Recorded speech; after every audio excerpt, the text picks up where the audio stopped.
या देवी सर्वभूतेषु मां सिद्धिदात्री रूपेण संस्थिता नमस्तस्यै नमस्तस्यै नमस्तस्यै नमो नमः।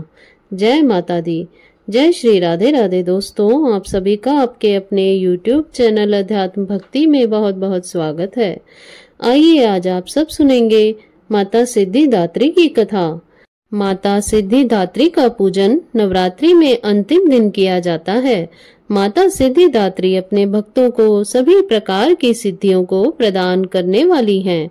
जो भी सच्ची श्रद्धा के साथ, नियम और निष्ठा के साथ नवरात्रि में व्रत रखते हैं, 9 दिनों तक माता का पूजन आराधना करते हैं, माता उनकी समस्त मनोकामनाएं पूर्ण करती हैं। नवरात्रि के व्रत में माता भगवती के 9 स्वरूपों का 9 दिनों तक प्रत्येक स्वरूप का पूजन किया जाता है। उसमें माता का 9वां स्वरूप जो कि माता सिद्धिदात्री का माना गया है और 9वीं तिथि के दिन माता सिद्धिदात्री का पूरे विधि विधान के साथ पूजन किया जाता है और इस दिन कुंवारी कन्याओं का पूजन किया जाता है। कुंवारी कन्याओं को भोजन कराया जाता है। बहुत सी जगहों पर अष्टमी तिथि के दिन कुंवारी कन्याओं का पूजन किया जाता है और बहुत सी जगहों पर 9वीं तिथि के दिन इस कार्य को किया जाता है।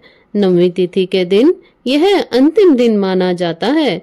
इस दिन हवन आदि का कार्य भी किया जाता है और 10वीं तिथि को जाकर के फिर व्रत का पारण किया जाता है। 9वीं तिथि के दिन हवन आदि का कार्य करना चाहिए।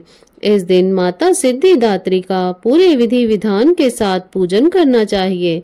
इस दिन राम नवमी का त्योहार भी मनाया जाता है। राम नवमी तिथि के दिन इस दिन भगवान राम का और राम पंचायतन का भी पूजन किया जाता है। इस दिन अगर भगवान राम का पूजन करते हैं, माता दुर्गा का पूजन करते हैं तो यह बड़ा ही पुण्यदायक माना जाता है। इससे अनंत गुना पुण्य फलों की प्राप्ति होती है। कोई भी भक्त सच्ची श्रद्धा के साथ भगवान राम के नाम का स्मरण करते हैं, भगवान राम की कृपा से उनके सभी पाप और ताप नष्ट हो जाते हैं। किसी भी प्रकार के व्रत में या पूजन में सच्ची श्रद्धा, नियम और निष्ठा के साथ ही उस व्रत को करना चाहिए। तभी जाकर के वह व्रत सफल हो पाता है और पुण्य फलों की प्राप्ति हो पाती है। माता सिद्धिदात्री को प्रसन्न करने के लिए इस दिन सुबह ब्रह्म मुहूर्त में उठ करके नित्य क्रियाओं से निवृत्त हो करके गंगा नदी या घर के नहाने के पानी में थोड़ा सा गंगा जल मिला करके स्नान करना चाहिए। शुद्ध वस्त्र धारण करना चाहिए। इस दिन आप चाहें तो बैंगनी या जामुनी रंग के वस्त्र पहने, यह शुभ होता है। यह रंग अध्यात्म का प्रतीक माना जाता है और वस्त्र धारण करने के बाद फिर इस दिन माता सिद्धिदात्री का पूरे विधि विधान के साथ पूजन करना चाहिए।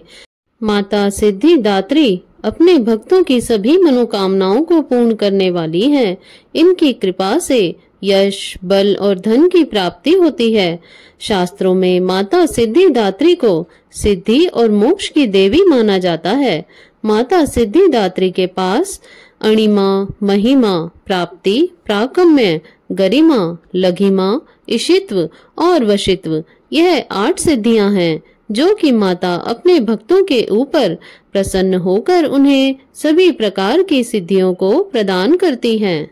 इस दिन माता सिद्धिदात्री के पूजन के लिए माता का जल से अभिषेक करें, पंचामृत से अभिषेक करें, शुद्ध गंगा जल माता के ऊपर चढ़ाएं। उसके बाद माता को वस्त्र अर्पित करें।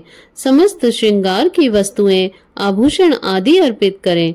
महिलाएं माता सिद्धिदात्री को सिंदूर चढ़ाएं, उन्हें कुमकुम आदि चढ़ाएं, अबीर, गुलाल, चंदन आदि अर्पित करें। पुष्पों की माला माता सिद्धिदात्री को अर्पित करें। फिर धूप और दीप दिखाएं। अनेक प्रकार के नैवेद्य आदि माता को अर्पित करें। माता सिद्धिदात्री को इस दिन 9 रस युक्त भोजन, 9 प्रकार के पुष्प और 9 प्रकार के फल अर्पित करें तो यह बड़ा ही लाभकारी होता है। इस दिन विशेष प्रकार से माता को मौसमी फल, चना, पूड़ी, खीर, नारियल और हलवा उन्हें अति प्रिय है तो माता को इस दिन इन चीजों का भी भोग लगाएं तो बड़ा ही लाभकारी होता है। उसके बाद नैवेद्य चढ़ाने के बाद आप जितने भी प्रकार के नैवेद्य हों अपनी श्रद्धा और सामर्थ्य के अनुसार अर्पित करें। अनेक प्रकार के ऋतुफल अर्पित करें। नैवेद्य के बाद फिर माता को जल से उनका आचमनी करवाएं। उसके बाद द्रव्य और दक्षिणा चढ़ाएं। पुंगी फल तांबूल माता को अर्पित करें। पुंगी फल यानी कि सुपारी को पुंगी फल कहा जाता है और तांबुल यानी के पान पत्र को लौंग इलायची के साथ में माता को अर्पित करें। उसके बाद फिर दुर्गा चालीसा, सिद्धि कुंजिका स्तोत्र, कवच, अर्गला कीलकम या दुर्गा सप्तशती आदि का पाठ करें या श्रवण करें। इससे अनंत गुना पुण्य फलों की प्राप्ति होती है और माता प्रसन्न होकर अपने भक्तों को मनवांछित फल प्रदान करती हैं। माता सिद्धि दात्री की अगर कृपा हो तो साधकों को लौकिक और पारलौकिक सभी प्रकार की कामनाओं की पूर्ति हो जाती है। सिद्धि दात्री माँ की कृपा पात्र भक्त के भीतर कोई भी ऐसी कामना शेष नहीं बचती जिससे वह पूर्ण करना चाहे।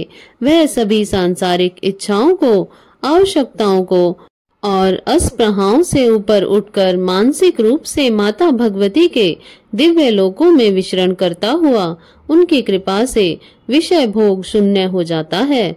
माता भगवती का परम सानिध्य ही उसका सर्वस्व हो जाता है। इस परम पद को पाने के बाद उसे अन्य किसी भी वस्तु की कोई आवश्यकता नहीं पड़ती। माँ के चरणों का यह सानिध्य प्राप्त करने के लिए भक्त को निरंतर नियम निष्ठ रहकर उनकी आराधना उपासना करने का नियम बताया गया है।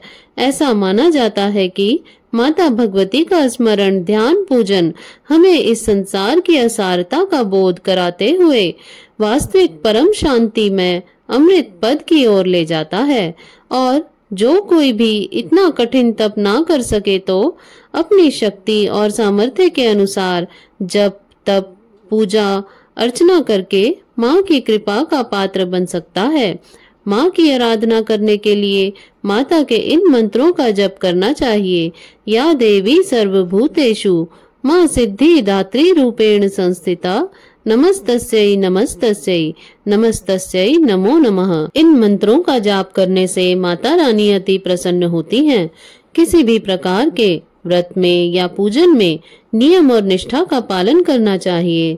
इस दिन शुद्ध और सात्विकता का पालन करते हुए ब्रह्मचर्य का पालन करते हुए माता भगवती का पूरे नियम और निष्ठा के साथ सुबह और शाम के वक्त पूजन करना चाहिए। नवरात्र 9 दिन और 9 रात बीतने के बाद ही इसे पूर्ण माना जाता है और 10वीं तिथि के दिन जा करके इस व्रत का पारण किया जाता है। तो नवरात्रि के दौरान पूरे ब्रह्मचर्य का पालन करते हुए 9 दिनों तक तामसिक वस्तुओं का बिल्कुल भी प्रयोग नहीं करना चाहिए और 9वीं तिथि के दिन विशेष प्रकार से माता का पूजन करना चाहिए। कुंवारी कन्याओं का पूजन करना चाहिए। कुंवारी कन्याएं माता भगवती का स्वरूप मानी जाती हैं। उनका स्वरूप मान करके कुंवारी कन्याओं का पूजन किया जाता है और उन्हें भोजन करवाया जाता है और दक्षिणा स्वरूप बहुत सारे भेंट उन्हें उपहार स्वरूप दिए जाते हैं। इससे माता अति प्रसन्न होती हैं। इसी प्रकार से जो भी भक्त सच्ची श्रद्धा के साथ नियम और निष्ठा के साथ माता सिद्धिदात्री का पूजन करते हैं, नवरात्रि का व्रत करते हैं, माता की कृपा से उनके सभी दुख और कष्ट दूर हो जाते हैं तथा सभी प्रकार के सुख और समृद्धि की प्राप्ति होती है। तो आशा करती हूँ आपको यह जानकारी अच्छी लगी होगी। ऐसे ही ज्ञानवर्धक जानकारियाँ प्राप्त करते रहने के लिए, व्रत पूजा आदि के बारे में जानने के लिए तथा कथा को श्रवण करने के लिए यदि आप चैनल पर पहली बार आए हैं तो चैनल को सब्सक्राइब कर लें ताकि आने वाली वीडियो की नोटिफिकेशन आपको समय से मिलती रहे। वीडियो को लाइक करें, शेयर करें। सुखी रहें, स्वस्थ रहें। जय श्री राधे राधे।